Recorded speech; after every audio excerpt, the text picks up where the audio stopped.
Saya mau mulai dengan, ada yang tahu Mulyono nggak? Tahu ya? Nah, tapi paling tidak yang paling kentara dalam 10 tahun terakhir ini adalah kok pemerintahan kita ini tidak menempatkan orang baik sebagai bagian dari kekuasaan. Orang baik itu justru dibuang, dipenjarain. Orang-orang baik di KPK itu disingkirin dengan isu Taliban lah, lakukanlah tes kebangsaan ya mas, lalu hasil tes kebangsaannya direkayasa sedemikian sehingga Novel Baswedan dan teman-teman out dari KPK, masuk gelombang besar orang-orang gak beres ya, orangnya dibuang, institusinya dirusak. Institusi KPK itu rusak berat, bukan sekedar rusak loh.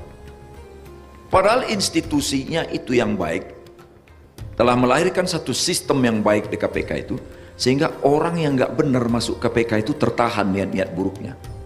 Saya punya pengalaman personal nih Mas Ikra. Waktu saya di Komisi Yudisial, saya mencari kepala biro investigasi Mas Ikra.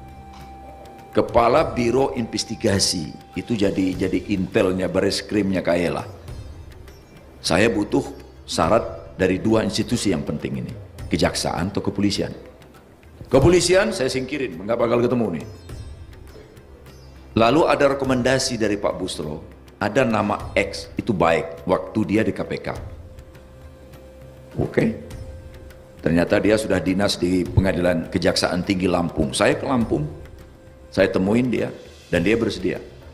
Seminggu kemudian dia datang ke kantor saya dan mengatakan, Pak Parman, saya minta maaf. Saya cabut keinginan saya, kesediaan saya menjadi kepala biro meskipun saya naik pangkat. Loh kenapa? Kan Jaksa Agung Pak Basri Arif waktu itu sudah oke. Saya sudah minta izin Pak Basri. Anda udah diizinkan.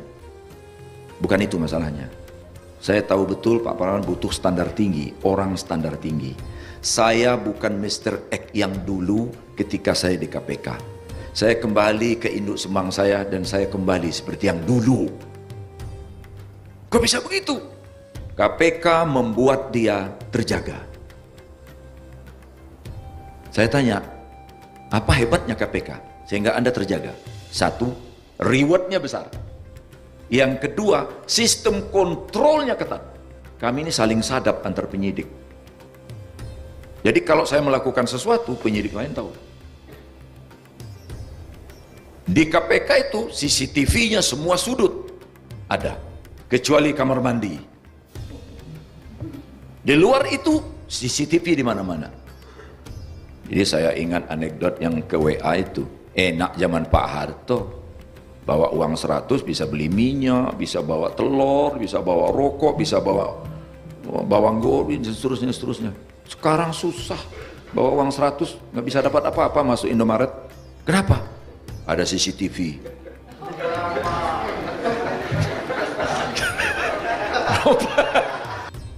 Nah problemnya di kita ini berusaha untuk ditemukan orang buruk hidup dalam sistem yang buruk. Jadi inilah yang terjadi di KPK.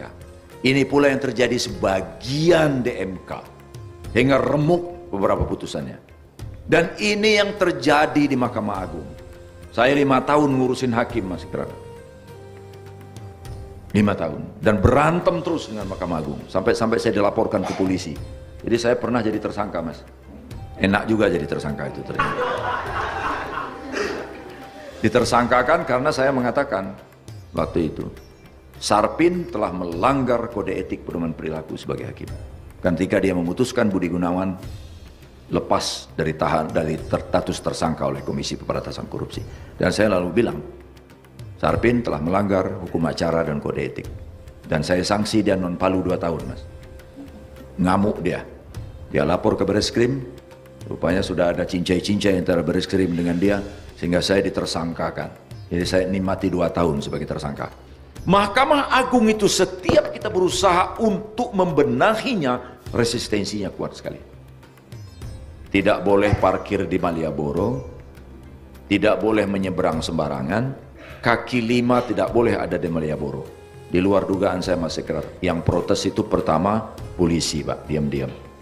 Yang kedua Satpol PP. Yang ketiga pedagang dan tukang parkir. Yang keempat copet. Copet! Preman datang. Saya berpikir, kenapa? Justru dengan keruwetan itulah kami bisa mendapatkan sesuatu. Polisi dapat, Satpol PP dapat, tukang parkir bisa memalok parkir semaunya, 2.000 dia terima, 5.000 masuk, 10.000 nggak susuk. Jadi sampai kapanpun republik ini akan dilanda korupsi kalau good man and good system tidak dibangun. Dah. Sampai kapanpun saya ngomong begini dengan Ketua Mahkamah Agung. Sampai kapanpun Mahkamah Agung itu akan terjadi korupsi, manipulasi, suap hakim. Kalau sistemnya nggak dibangun, orang baiknya tidak direkrut. Nah, saya pernah rekrut Hakim Agung selama 5 tahun, itu susah sekali, masih keras cari orang baik. Susah bener. Ada aja catatannya. Jadi apa kerja DPR? Kalau begitu, ya nggak tahu. Kongko-kongko aja kali. Kalau tanya sama Jokowi, jangan tanya saya. Masih kerat paham sekali, ada 2 jenis undang-undang di DPR itu. Undang-undang air mata dan undang-undang mata air. Kalau undang-undang perkawinan itu air mata itu. Nggak banyak orang penting itu. Undang-undang kewarganegaraan, itu air mata itu. Tapi kalau undang-undang perbankan, undang-undang perpajakan, undang-undang tambang, itu mata air. Paham ya? Nah, kita pernah punya hakim-hakim baik di sini. Pernah punya polisi baik. Namanya Pak Hugeng. Satu dan itu satu-satunya. Setelah itu saya nggak punya referensi. Nah, itu kata Gus Dur. Gus Dur itu ada 3 polisi yang nggak bisa disuap. Polisi tidur, patung polisi, dan Hugeng. Nah, kita pernah punya hakim. Kalau hakim ini agak lebih banyak orangnya. Kita pernah punya Bismar Siregar. Kita pernah Adi Andoyo Sucipto. Kita pernah Artijo Alcosta. Ada hitung lah, agak berhitung lah, banyak lah. Nah, orang-orang ini, orang-orang yang sangat menjunjung tinggi etika.